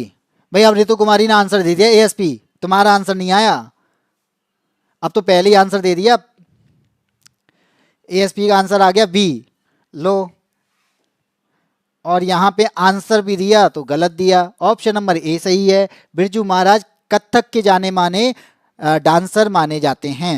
चलो आगे बढ़ते हैं। भारत की संविधान सभा का गठन, इसका आंसर तो सबको मालूम होना चाहिए। संविधान सभा की बात आ रही है, कॉन्स्टिट्यूशन की बात आ रही है, और कॉन्स्टिट्यूशन से रिलेटेड चीज़ें हमें मालूम होनी चाहिए कि यहाँ पे हमने किस तरीके से अंग्रेजों के जाने के बाद में हमने यहाँ पे किस तरीके से अपने संविधान का बनाया, और संविधान बनाने के लिए हमने संविधान सभा का गठन किया, तो किस मिशन के तहत किया, ये सारी चीज़ें, कब आपकी पहली बैठक हुई, इसका उद्देश्य क्या था, उसके पहली बैठक के अलावा इसके जो अध्यक्ष बनाए गए, ये छोटी मोटी चीज़ें हमें मालूम होनी चाहिए। तो आंसर क्या है? Cabinet mission. तो ठीक है, आपका आंसर तो बिल्कुल सही आया है। संविधान सभा का जो गठन होता है वो कब होता है? गठन होता है कब? नवंबर 1946 में। कब होता है? नवंबर 1946 में गठन होता है। उद्देश्य क्या होता है भाई? इसका उद्देश्य जो था वो क्या था? हमें क्या बनाना है भाई? संविधान बनाना है। हमको क्या बनाना है, अपना कॉन्स्टिट्यूशन बनाना है। हमने बना लिया अपना संविधान, लेकिन टाइम लगा, संविधान बनाने के लिए टाइम लगा। बनाने के लिए हमने क्या किया, कई सारी बैठक की, लेकिन पूछी क्या जाती है कि हमारी पहली बैठक कब हुई थी। अब पहली बैठक कभी ना कभी तो हुई होगी, तो ये बनी कब है, 1946 की बात आ रही है, तो इसी के आसपास हुई होगी। तो इसका मतलब क्या है, कब हुई थी, 9 दिसंबर में हुई थी। जो ईयर है वो सेम है, तो 9 दिसंबर 1940 की बैठक होती है। अब यहाँ पे क्या होगा, बैठक होगी तो कोई ना कोई तो लीड करेगा, लेकिन हमें लीडर सही मिल नहीं मिल पाता, तो हम क्या करते हैं, टेम्परेरी अध्यक्ष बना लेते हैं, अस्थायी अध्यक्ष बना लेते हैं। और अस्थायी अध्यक्ष कैसे बनाया जाता है, सच्चिदानंद को बना दिया जाता है। अब जब सच्चिदानंद अस्थायी अध्यक्ष जब बन जाते हैं, तो इसके बाद में क्या होता है भाई, हमें सच्चिदानंद तो ठीक है अस्थायी बन गए, लेकिन हमें फिर भी स्थायी अध्यक्ष चाहिए। लेकिन बाद में क्या होता है, स्थायी अध्यक्ष बना दिए जाते हैं। और जब स्थायी अध्यक्ष बनाए जाते हैं तो वो किसे बनाया जाता है, डॉक्टर राजेंद्र प्रसाद को बनाया जाता है। अब डॉक्टर राजेंद्र प्रसाद यहाँ पे स्थायी अध्यक्ष बन जाते हैं। फिर यहाँ पे छोटे छोटे ग्रुप्स बनते हैं। ग्रुप बनाने के बाद में क्या होता है, यहाँ पे हमें टाइम लग जाता है। कितना टाइम लगता है, लगभग 2 साल लगती हैं। तो 2 साल के अलावा हमारे पास में 11 महीने होते हैं। ठीक है, 2 साल हो जाती हैं, 11 महीने होते हैं, कितने दिन में, तो 11 मानी, हाँ 11 महीने 18 दिन। इसके बाद में क्या होता है, यहाँ पे हमारा संविधान का प्रारूप तैयार हो जाता है। क्या हो जाता है, संविधान का प्रारूप बन जाता है। और संविधान का प्रारूप जब बन जाएगा तो इसे क्या होगा, इसे लागू भी किया जाएगा। लेकिन इसको क्या क्या किया जाता है, अपनाया पहले जाता है। तो हमने क्या किया, संविधान को अपनाया। जब संविधान को अपनाया तो वो कब अपनाया, 26 नवंबर को अपनाया। और 26 नवंबर में कब, 1946 तो हो गई, 1946 के बाद में 2 साल लगे, लगभग 2.5 साल लगे, तो 1949 में हमने अपनाया। लेकिन अपनाने से काम थोड़ी चलेगा, हमें इसको लागू भी तो करना है। तो लागू हमने कब किया, 26 जनवरी को कर दिया। और 26 जनवरी 1949 में तो आने वाली नहीं है, बचा कौन सा, अगली साल 1950 में। ठीक है, तो संविधान लागू हो जाता है। लागू होने के बाद में हम संविधान के अंतर्गत काम कर रहे हैं। लेकिन ये सारी चीजें इन चारों में से होती किसके अंतर्गत हैं, तो ये भी याद रखना है। तो ये कैबिनेट मिशन योजना के अंतर्गत होता है। ठीक है, बिल्कुल, एएसपी 1082 दिन लागू 1950 में होता है। ठीक है, और 26 नवंबर 1949 को संविधान अपनाया गया, और इसी दिन को संविधान दिवस मनाया जाता है, कॉन्स्टिट्यूशन डे मनाया जाता है। आप ये भी याद कर लेना। आगे बढ़ते हैं, क्वेश्चन नंबर 22। अब 22 आया, 22 क्या कहता है ये भी आप देख लो।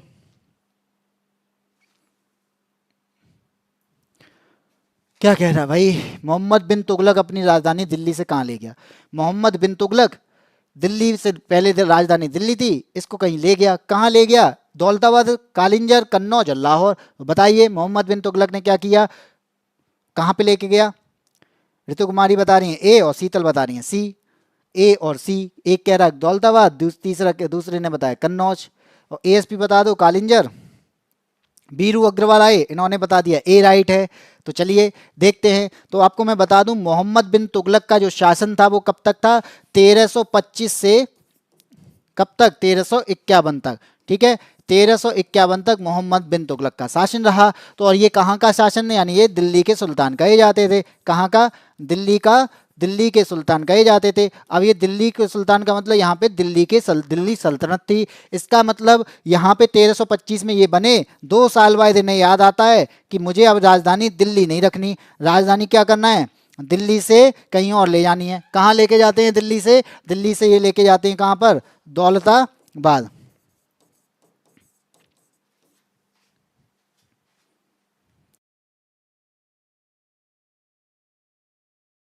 ठीक है, तो आंसर तो मुझे मिल गया ऑप्शन नंबर ए, दौलताबाद। ठीक है, दौलताबाद में इन्होंने स्थानांतरित की। अगर पूछा जाए भाई दौलताबाद प्रेजेंट टाइम में कहां पर है, तो ये महाराष्ट्र में है। लेकिन अब यहां पे क्वेश्चन क्या बनते हैं, क्वेश्चन कई सारे बनते हैं, तो मैं आपको यहां पे बता दूं। अब क्या बता दूं,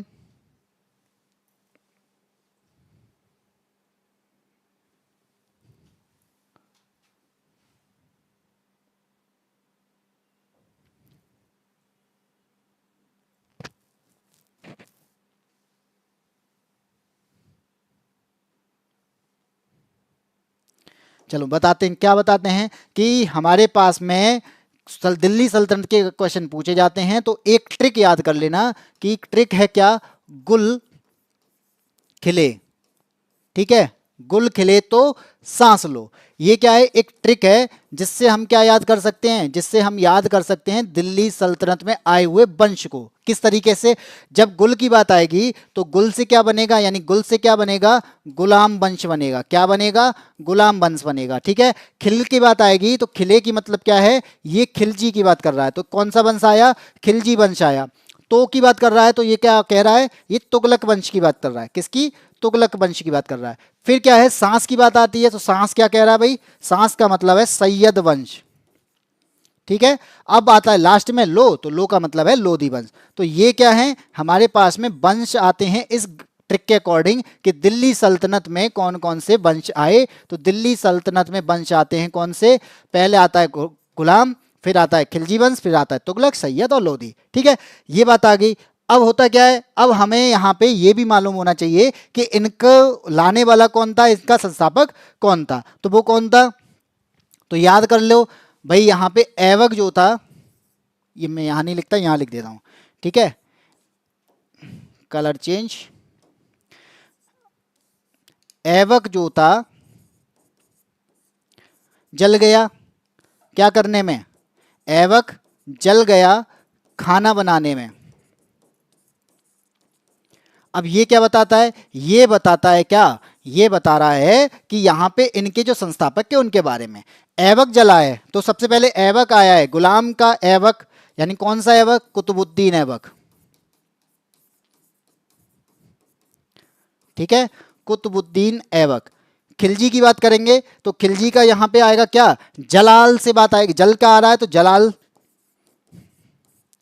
जलाल उद्दीन। ठीक है, इसके बाद में क्या होगा, अगला है गया। कौन, तुगलक के लिए कौन सा आएगा वर्ड, गया आएगा। गया का क्या हो जाएगा, ग्यासुद्दीन। ठीक है, ग्यासुद्दीन तुगलक। अब आता है अगला सैयद। सैयद के लिए यहां पे क्या आएगा, खाना। खाना का मतलब यहां पे खाने से क्या बन जाएगा, खिज्र खां। अब लास्ट बचा है लोधी, और लोधी का यहां पे आया बनाना। बनाने के लिए यहां पे यूज कर सकते हैं बहलोल लोधी। तो इस तरीके से इन दोनों ट्रिक से हमें पता चल सकता है कि कौन सा यहाँ पे वंश था और कौन सा यहाँ पे शासक था। तो गुलाम वंश का कुतुबुद्दीन ऐबक, खिलजी का जलालुद्दीन, तुगलक का ग्यासुद्दीन तुगलक, सैयद का खिज्र का और लोधी का बहलोल लोधी। इस ट्रिक से आप वंश को याद कर सकते हो, और इस ट्रिक से क्या कर सकते हो, इस ट्रिक से आप उसके जो संस्थापक थे उनको याद कर सकते हो। हाँ जी बिल्कुल।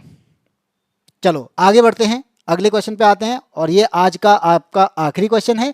कहता है कि निम्नलिखित में से किसे पेरिस की रॉयल एशियाटिक सोसाइटी की सदस्यता प्रदान की गई। निम्नलिखित में से किसे पेरिस की रॉयल एशियाटिक सोसाइटी की सदस्यता प्रदान की गई। ए है आपका दादाभाई नौरोजी, बी है माइकल मधुसूदन दत्त, और सी कहता है राजा राममोहन राय, और डी है स्वामी विवेकानंद। तो यहाँ पे बताइए, पेरिस की रॉयल एशियाटिक सोसाइटी की सदस्यता किसे प्रदान की गई इन लोगों में से। शीतल का आंसर आ चुका है ए आंसर। तो ए आंसर क्या है, दादाभाई नौरोजी। तो यहां पे शीतल गलत हो जाती। आगे और कोई आंसर देगा, चलो मैं वैसे ही बता देता हूं। पेरिस की रॉयल एशियाटिक सोसाइटी का जो सदस्यता दी गई वो किसे दी गई, तो इन चारों ऑप्शन में से एक ऑप्शन है आपका ऑप्शन नंबर बी। ये कहता है माइकल मधुसूदन दत्त को। किसे दी गई, माइकल मधुसूदन दत्त को। 23 का बी है तुक्का, बिल्कुल बी बिल्कुल तुक्का सही है। अब आपसे पूछा जाए, वैसे तो यहाँ पे ये क्वेश्चन खत्म हो गया, लेकिन फिर भी मैं आपको यहाँ पे बता दूं कि जैसे एशियाटिक सोसाइटी है तो यहाँ पर भारत में भी एशियाटिक सोसाइटी की स्थापना की गई। ये तो बात आती है पेरिस की, लेकिन भारत में एशियाटिक सोसाइटी, भारत में एशियाटिक सोसाइटी की स्थापना की गई। और कहाँ पे की गई, तो एशियाटिक सोसाइटी की स्थापना की गई कहाँ पर, बंगाल में। कहां पर, बंगाल में। तो क्या नाम रखा गया इसका, एशियाटिक सोसाइटी ऑफ बंगाल। अब इसकी जो स्थापना हुई थी वो कब हुई थी, तो इसकी स्थापना हुई थी 1784 में। और 1784 में से लेके कौन आया था, तो उनका नाम क्या था, विलियम जोन्स। ठीक है, तो अगर भारत के बारे में बात की जाए तो 1784 में William Jones Asiatic Society of Bengal की स्थापना करते हैं। ये बात आप याद रखना। बाकी इस क्वेश्चन का आंसर है माइकल मधुसूदन दत्त। हाँ जी, बीरू अग्रवाल, बिल्कुल बी राइट है। ऋतु कुमारी, बी बिल्कुल सही है, सभी का आंसर सही है। बंगाल में, हाँ जी, बीरू अग्रवाल। अब बात करते हैं कि आज आपकी क्लास के क्वेश्चन यहाँ पे कंप्लीट होते हैं। जो आपके एसएससी जीडी से रिलेटेड जो आपके प्रीवियस ईयर क्वेश्चन है, इनको हमने यहाँ पे कंप्लीट किया है। आपने क्लास अगर पूरी देखी है तो आपको समझ में आ गया होगा, बाकी जिसने नहीं देखी है वो रिपीट करके दोबारा देख सकता है कि इस तरीके के क्वेश्चन आपके एसएससी जीडी में प्रीवियस ईयर में पूछे गए हैं। हमें किस तरीके से तैयारी करनी है, क्योंकि प्रीवियस ईयर हमें बताता है कि हमसे किस लेवल के क्वेश्चन पूछे जाते हैं, हमें किस लेवल की तैयारी करनी होती है, क्वेश्चन किस तरीके से, यानी उनकी लैंग्वेज क्या रहती है, कैसे ऑप्शंस आते हैं, इस तरीके से आप अपनी तैयारी को और भी अच्छे से कर सकते हो। ठीक है, बाकी यहाँ पे जो मैं प्रैक्टिस यहाँ पे करा रहा हूँ यानी प्रीवियस ईयर के बारे में, तो प्रीवियस ईयर के बारे में जब मैं वहाँ पे बता रहा हूँ तो सारी चीज़ें उससे रिलेटेड जितनी भी डिटेल हो सकती है उनके बारे में यहाँ पे बता रहा हूँ। उन डिटेल को आप नोट कर सकते हो, क्योंकि इन्हीं से क्वेश्चन बनते हैं। अगर ये क्वेश्चन पूछा गया है तो हो सकता है सेम ना आए, लेकिन जो हम वहाँ पर डिटेल पढ़ रहे हैं उन डिटेल का इतना फायदा हो सकता है कि उससे रिलेटेड अगर क्वेश्चन आएगा तो हमारा सही जरूर होगा। ठीक है, तो जितने भी साथी मेरे साथ में जुड़े थे, सेशन को शेयर जरूर कर दिया करें जब भी जुड़ा करें।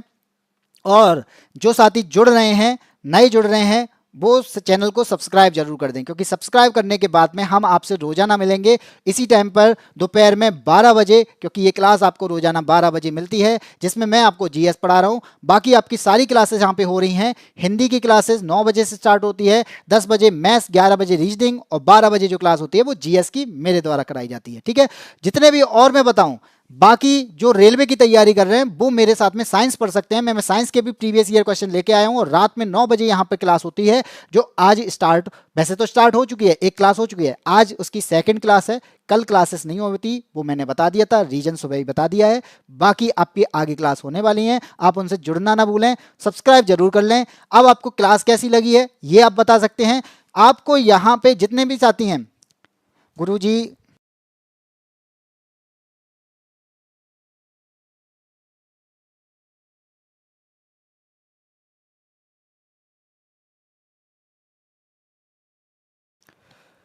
अब तो जब क्लास खत्म हो गई, हाँ भाई चित्रांशी चौहान लेट हो गई, गुरुजी मेरा एडमिट कार्ड नहीं खुल रहा है, खुल जाएगा। एमटीएस का गोविंदा खोल देना, 12 बजे आया करो, राम राम राम। हाँ जी, 12 बजे क्लास होती है। अगर एडमिट कार्ड नहीं ओपन हो रहा है, साइट बिजी होगी, ओपन हो जाएगा 1-2 दिन में बस। चलिए, क्लास आपको मुझे लगता है पसंद आई होगी, चैनल को सब्सक्राइब जरूर कर लें। फिर मिलते हैं कल 12 बजे। बाकी आज शाम को अगर रेलवे की क्लास लेनी है तो आपको शाम को 9 बजे मैं रेलवे की क्लास में साइंस पढ़ा रहा हूँ। ठीक है, चलिए मिलते हैं, तब तक जय हिंद, जय भारत।